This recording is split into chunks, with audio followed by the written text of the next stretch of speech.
Today, the 28th day in the Hebrew month of Iyar, is a special holiday in the Jewish calendar, and I want to make sure that none of us pass it up. If you want to read one of the saddest books ever written, there's this book written by the late, great Simon Wiesenthal, Everyday Remembrance Day, a chronicle of Jewish martyrdom. What does this tell the story of? Every day in the calendar was a day of sorrow and tragedy for the Jewish people. Every single day of the year, down through the centuries. In the last 2,000 years, we've added a lot of sad days to our calendars, from events that took place all over Eastern Europe to the Middle East to across the globe. Jews suffered. And while all this was happening, there were no Jewish holidays, no celebrations. And then lo and behold, in our generation, yours and mine, 2 new Jewish holidays were added to the Jewish calendar.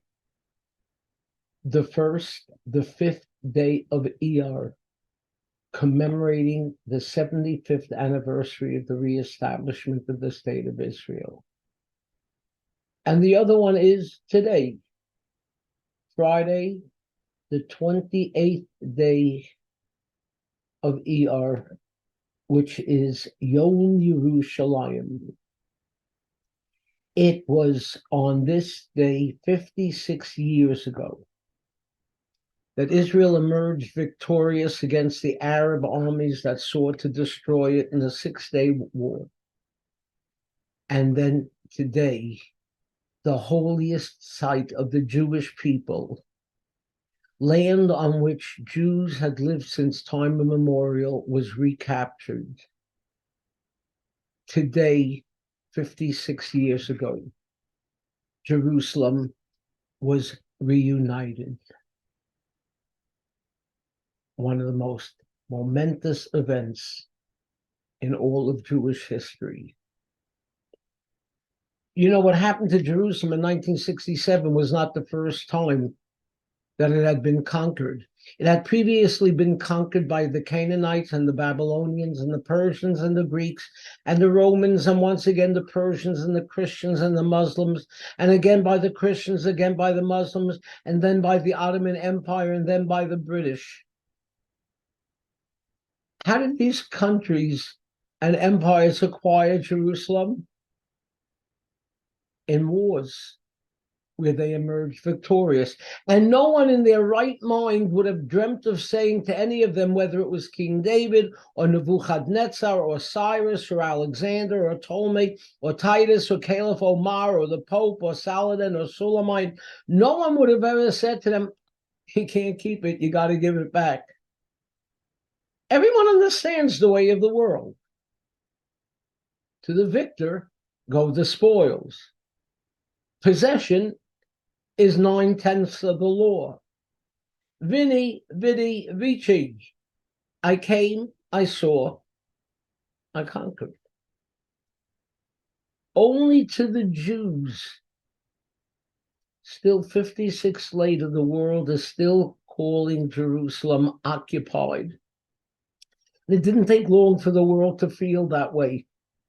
On July 7th, 1967, less than a month after the war concluded, the New York Times carried a letter by Dr. Henry Van Dusen, a Presbyterian minister who was the retired president of the Union Theological Seminary in New York.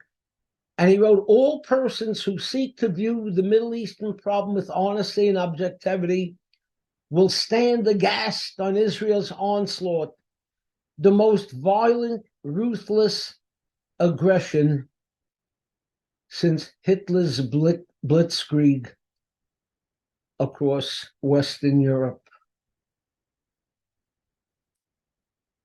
After 1 month, We had already held it too long. And that's the way it's been since day one.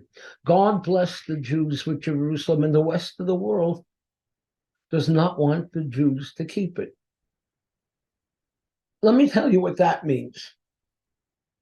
The world dreams of the day when North Korea and South Korea will be reunited, when Cyprus, which is divided by Turks and Greeks, can be reunited. The world applauded when Northern Ireland reunited with Ireland and when North and South Vietnam reunited. The world seemingly turned upside down with joy when East Germany and West Germany and East Berlin and West Berlin were reunited. The only place in the whole world where the world does everything possible to redivide a city is in Jerusalem and in Judea and Samaria. The only place in the whole world. The fact that for 2,000 years, Jews in every generation pledged, if I forget the old Jerusalem, let my right hand wither. The fact that Jerusalem is mentioned 750 times in our Bible and not once in the Quran. The fact that the Christians have the Vatican and Muslims have Medina and Mecca, but for Jews, there's only Jerusalem. The fact that when it was ruled by Byzantines and Arabs and Romans and Syrians and Crusaders and Greeks and Kurds and Mongols and Tartars and Turks, none of them made it their capital. Only to the Jew was this land sacred.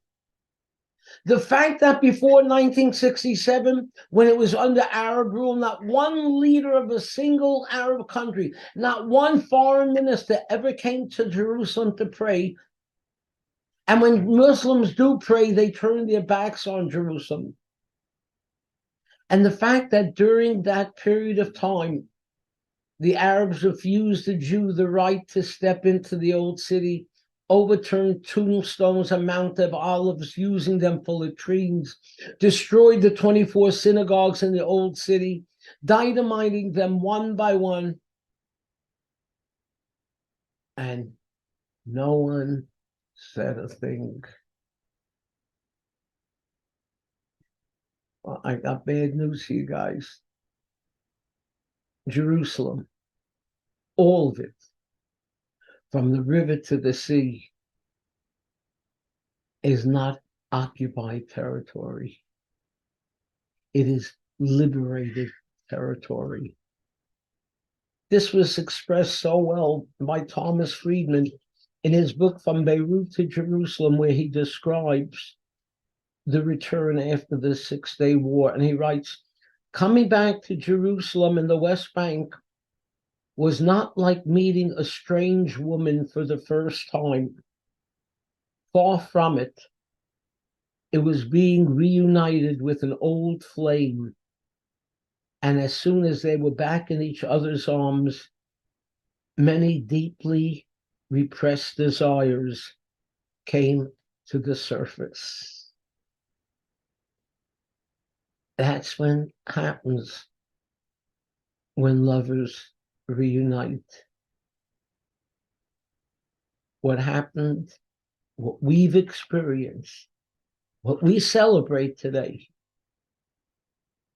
is all in keeping the words of King David, Yivarechecha Hashem mitzion, u're'ei b'tuv Yerushalayim kol yemei chayecha. May the Lord bless us from out of Zion, and may we see the goodness of Jerusalem all the days of our lives. U're'ei vanim levanecha shalom al Yisrael. And may we see our children and our children's children united together. And may there be peace for Israel. A very Chag Sameach, a very happy Yom Yerushalayim, and Shabbat Shalom.